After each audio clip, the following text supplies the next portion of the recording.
Welcome back. In today's video we're going to be taking a look at the updates to our La Sportiva boot range here at Taunton Leisure. We have got the Trango Alpine, the Aequilibrium ST and the Aequilibrium Hike. Three awesome boots, all with their own unique features and usages. So before we get into the video, you might only want to learn about one of these pieces of footwear. So what we've done is we've added some timestamps down in the description, and I believe that will also translate onto the timeline as well. So if you want to skip through the video just to the boot you want to look at, then feel free to do that now. If not, we'll start with the Aequilibrium Hike.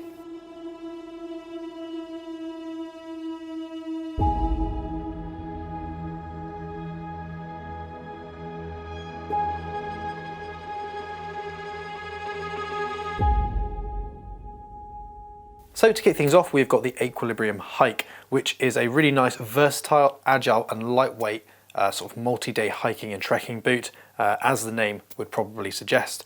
This weighs 960 grams for a pair. It does fluctuate a little bit depending on the size, but we're ending up with a lightweight, durable, breathable multi-day trekking and hiking boot, which also looks really nice as well and really techy, which is something that La Sportiva are well known for. So what we're going to do is we're going to start at the top, make our way down through the boot, talk about the features and how they relate to you as the end consumer. So the first thing we'll see is the back of the boot looks a little bit different. We've got a very soft, malleable fabric at the back here. It's got a slight sort of silicone edge to it to give you some grip, so it's not going to fold in on itself. And what this is a rear gaiter, so it's going to hold in your foot really nicely. It's going to help improve the comfort of the boot. It's going to make getting the boot on and off nice and easy. But what it's also going to do is when you're going downhill and your foot sort of naturally sits into the back, it's going to be super duper comfy. So it's just adding to the overall comfort of the boot. Coming down, we're seeing La Sportiva's 3D Flex system, which gives you both support and mobility. These are two things that didn't used to coincide, because if you had loads of mobility, you found that the top part of the boot was super fluid and wouldn't give you the support you need, whereas this new system really does. It gives you a really nice level of support, but also the mobility to still walk very naturally. You'll see we've got like a crease part here in the top part of the boot, and what that means is this boot only flexes in a certain place. So not only is it giving you support and mobility, it also means that the boot is going to last longer because that flex point is in one place. Making our way down the boot, we've got a really nice tightly woven synthetic upper fabric, and what this is doing for you is giving you a nice lightweight package, as we mentioned, 960 grams, that's still breathable and durable. So it's a really nice abrasion resistant outer fabric there. And then directly below this we have our Gore-Tex membrane, which is going to make sure that this boot is both breathable and fully waterproof. Lacing wise, we've got a metal cleat at the top and the rest of our lace loops are fabric. At the bottom here, our lace runs underneath the synthetic tongue of the boot, which one provides a really nice big opening when opened, but also helps with sort of reduce the chances of any irritations from the tongue folding over. And that lace runs underneath that to give it a little bit of extra protection and stop the lace wearing out, which tends to be a high wear area on a piece of footwear. It's worth noting that the lace is glued into position under there. It will come out without too much of faff, but when you first come to sort of remove them, let's say you need to replace your laces, you're going to notice that it is a little bit hard to get out from under there, but it will come out, so you can replace the laces on this boot. Making our way down further, we've got a sort of soft TPU fabric at the back here, just to help protect the lower portion of the boot. So although this is abrasion resistant, we want to keep this piece of the boot as fresh as possible. So we've got a nice, highly abrasion resistant lower fabric. And then around the top of the toe, we've got a reinforced rubber sort of toe cap, which is giving us a lot of structure and support to the boot, and it's going to make sure that if you end up accidentally kicking some rocks, you're going to be absolutely fine in the boot, and also you're not going to sort of tear or rip any part of the boot. So a really nice buffer zone at the front there. Moving down, we've got a TPU midsole, and at the bottom we've got a really nice, very aggressive Vibram sole, and this is really where this boot comes into its own for sort of multi-day trekking, hiking, especially here in the UK. This would be a 3-season boot for the majority of the UK. Down here in the south, you might be able to extend that into 4-season use because we don't get much sort of snow and really cold weather. You'd be able to walk on some sort of light snow. Anything more than that, you'd probably look at a slightly different boot. But because of this massive heel brake, and we've got two of them, this is part of their impact brake system and their double heel system, we're going to get some really good grip on downhill sections, especially in wet, muddy conditions. These heel brakes here do exactly what they sound like they do, and that's grip into the loose or wet material that you're walking on and give you a really good anchor point. So that when you're walking downhill, you've got a good level of security, and having two of those just improves that even more. Moving to the front portion of the boot, we're seeing a multi-directional tread pattern, which is going to give us multi-directional traction on a variety of different surfaces. It's a relatively sticky compound, so you're going to get good traction on both rock, sort of loose material, and also sort of your grass and moorlands as well. And as you come towards the front, we don't have a climbing zone because this is not intended for sort of technical approach work, but we do see that the lugs do close in a little bit and a little bit tighter, so we are getting a relatively good surface area at the front of the boot if you found you wanted to do a little bit of light scrambling in this boot. It's probably not the desired purpose of the boot, but if you find yourself sort of going off to Snowdonia or up to North Wales and stuff, you want to do a bit of light scrambling, you could do it in this boot. Stiffness wise, it's relatively stiff. It's got a bit of flex to it. It's not crampon compatible, so you are going to get a bit more stiff than bit more flex than some of the other boots we're looking at today. Overall, going to give you a really good level of support, certainly on uneven terrain, but not so much that if you're not used to a stiff boot, it's going to be uncomfortable or take much getting used to. This should be the kind of boot that you can pop on and it's really comfortable straight from the offset. Fit wise, we're looking at a sort of narrower heel to the boot, and then it just widens a little bit towards the forefront. It's not overly wide, it's probably a medium to wide rather than a wide boot, but it's going to fit a really good wide variety of people. So if you're looking for a multi-day trekking boot that's lightweight, breathable, but also highly durable, then the Aequilibrium Hike might be the right option for you.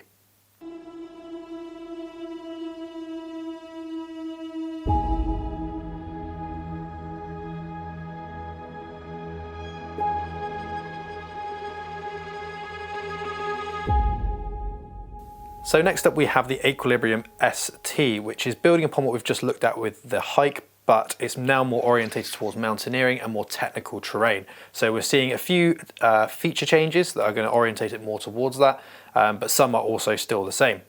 So we're going to start at the top, and we've got our rear gaiter here, which, as we've mentioned previously, helps to give you a really nice, comfortable, good quality fit, while also maintaining nice, easy to put on boots. What is slightly different here is we've got a rigid piece of synthetic material in the back here, which is just going to be a good, nice place to put your thumb, pull open the boot to get it on a bit easier. Talking about getting it on easier, we've got a gusseted tongue, which means we can open the boot up and give ourselves a really nice, big open space to get our foot into, making it, again, easier to put on. We've got 3 metal cleats running down the side of the boot, each with a level of locking to give us the ability to tension different parts of the boot independently from one another, which means we can get a really nice, well-tailored fit. At the lower part of the lacing system, we are then met with fabric loops like we saw on the Hike, and our lace system does run underneath the tongue to give it a good level of protection towards the bottom. Just with the Hike, if you do find the need to change your laces eventually, they are slightly glued in, there's a blob of glue on them, they will come loose and you can refit your own laces if you wish. Coming down the neck of the boot, or the ankle of the boot, we're seeing that 3D flex system, which is going to give us a good level of mobility, but also structure and support as well. So it's giving us that support without restricting our movement, and it's going to become a far more comfortable area of the boot. You'll notice that on those areas, we are seeing a TPU fabric or layering over the top here to give you a bit more durability and longevity to the boot, which is really where the ST shines. We're seeing a honeycomb upper synthetic material, which is going to give us really good levels of durability, support and structure. It's a really nice rigid upper to the boot, which is going to be good when you're putting crampons on it and also in more technical terrain. This is highly abrasion resistant, so it's going to give you a good level of durability and longevity, helping the boot stay on your feet for longer. And then directly below this we have our Gore-Tex membrane, which is going to make sure that this boot is both breathable and fully waterproof. We're seeing a TPU material coming along the bottom side of the boot just to aid in durability and longevity. It's going to absorb those scuffs and scrapes from low-level rocks that could otherwise cause issues to the upper material. And around the front we've got a really good reinforced toe box. So it's a really nice stiff rubber reinforced toe box, which is going to absorb any scuffs and scrapes that you might have across the front end of the boot, but also if you end up kicking rock, then that is going to take that impact really well for you. And also we need that structure to apply a semi-automatic crampon, which we'll come back to in just a little bit. Moving down, we've got our TPU midsole, and then at the bottom here, we've got that really nice, very aggressive tread pattern that we just saw on the Hike at the rear. So we've got our impact braking system and our 2-heel system, which is giving us really good traction on loose and wet terrain.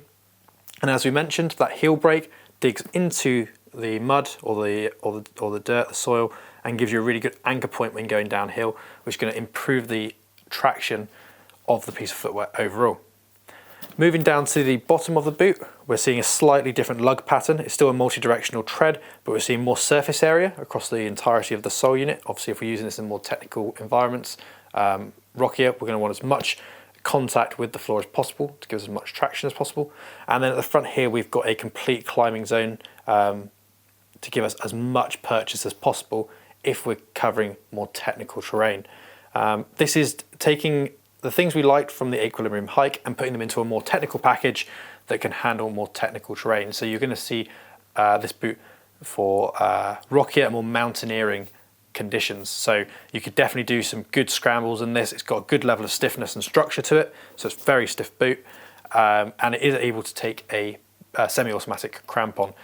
What that means is it doesn't mean you can just go off and start doing some winter climbing in it, but it does mean that if you're going to be doing some glacier walking or maybe some autumn and spring walking in the Alps, where there is still a little bit of ice and snow on the ground, you can put a crampon on to give yourselves a little bit of extra traction and confidence on those areas.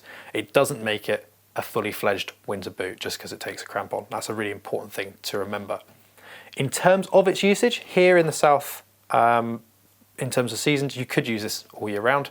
It's more than capable of dealing with winter conditions we have down here in the south. It wouldn't be capable of dealing with those same sort of winter conditions up in Scotland, because you tend to get it a lot colder up there. There's a lot more snow, whereas we just tend to get it wet.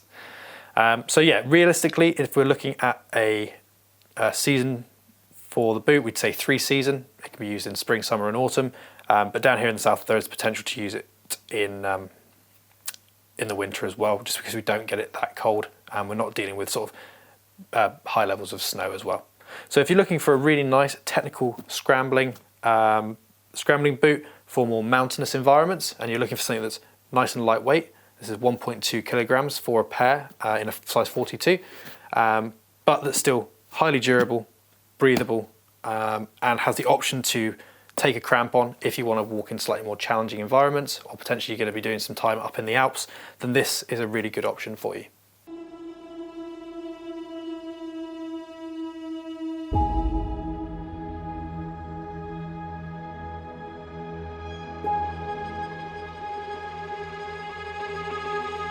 And then finally, but by no means least, we have the Trango Alpine Trek, a new addition to the Trango family and the first leather boot within the Trango family. This is using a Perwonga leather, which has a very small amount of stretch in it, which means that the boot is going to maintain its shape, rigidity and structure for much longer. And then directly below this, we have our Gore-Tex membrane, which is going to make sure that this boot is both breathable and fully waterproof. This is sort of La Sportiva's bow to a more traditional hiking boot, but brought into the 21st century with some really nice features that make it more comfortable, quicker to break in, and also lends itself to a more alpine environment. So what we'll do is we'll start at the top and we'll make our way down through the boot as we go. Starting with the cuff, we're seeing that gaiter again. This is very much similar to the one we saw on the ST with that rigid piece of synthetic in there. So make sure you have something to grip to get the boot on nice and easily. We're seeing a gusseted and stitched in tongue, which is integral to the boot, which is giving us a really nice wide opening to get our foot into, again making it easier to get on. We've got metal cleats all the way down right until the last two, and these come really nice and low on the boot right up to the toe, so you can get a really nice secure fit and also a nice tailored fit as well. And by having 3 open locking cleats at the top, we can make sure we're applying tension to the correct places to get the best fit for your foot. The lace itself is stitched underneath the fabric towards the bottom part of the boot to help protect it. Like I've said with all the other boots, there is a small blob of glue on there, so when it comes time to change the laces, or if you manage to break the laces, there will be a resistance, but that lace should pop out and you can replace it with a standard lace the next time around.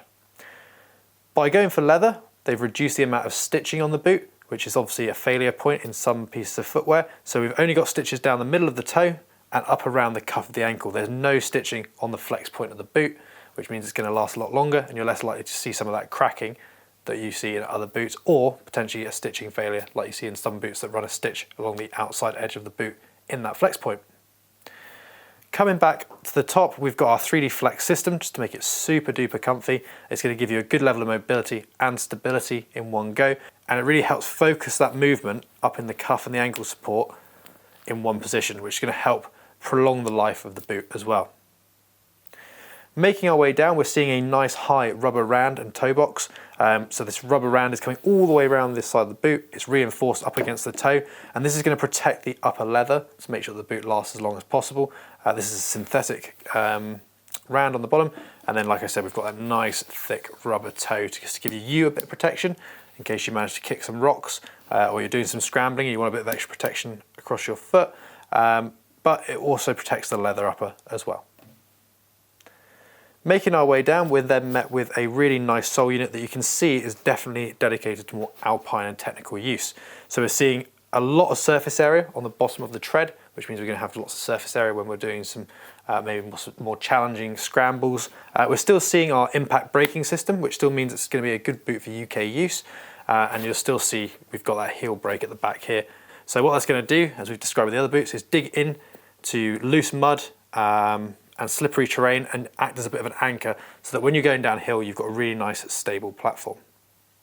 Just so I remember, with the gaiter as well, because it's nice and soft, it also enhances the fit of the boot, so you're getting a really nice fit around the ankle straight off the bat, and if you then go downhill, it stretches nicely so that you don't get any rubbing or irritation on the back of your leg. Coming back down to the sole unit here, what we are seeing on this is a really nice big climbing zone. That's considerably bigger than the one we just saw on the ST, and obviously we didn't see one on the Hike, lending itself again to that more technical terrain, that alpine use, allowing you to do some really technical scrambles in the boot. It's got a good amount of stiffness, both torsional and long ways. There's very little flex in the boot, so if you really like a stiff boot, then it's a good option for you. It also lends itself quite nicely to really long multi-day treks with a heavy pack. And the last thing just to touch on is the fact that this is B2 rated. So that doesn't mean that you can go and start doing some serious winter climbs in it, but what it does mean is that if you're out doing some sort of spring, autumn alpinism, you're out in the mountains and you come across, I don't know, a glacier or some icy patches, you can attach a semi-automatic crampon to the boot just to give yourself a little bit of extra grip and stability on those tricky terrains, and then it can come back off again. That doesn't mean that you can go and use this as a winter climbing boot. That's not its designated purpose. This is a technical alpine boot for 3-season use. If you're down here in the southwest and sort of Wales, and you will get 4 seasons of use out of this, but it's not intended to be used in sort of really heavy winter conditions like you might find up in Scotland. So if you're after a leather boot that's been brought into the 21st century with some really nice features, added comfort, and also just that need to not necessarily break it in as much as you might a traditional leather boot, then the Trango Alpine might be a great option for you. In terms of the fit, we're seeing a slightly narrower forefoot than we've seen on the previous boots we've looked at. I would say a solid medium width, but not necessarily lending itself to the bottom end of wide. And we've got a relatively narrow heel cup as well, just to lock in the heel. Overall, a really nice boot, and if you're looking for a technical alpine boot with the option to attach a crampon in slightly more challenging conditions, or if you come across some ice or light snow, then this is a really good option for you. So that was a quick look at the La Sportiva additions to our hiking boot range. If you've got any questions at all, feel free to leave them down in the comment section below. And just like always, if you could like and subscribe, it really helps us out. We'll see you next time.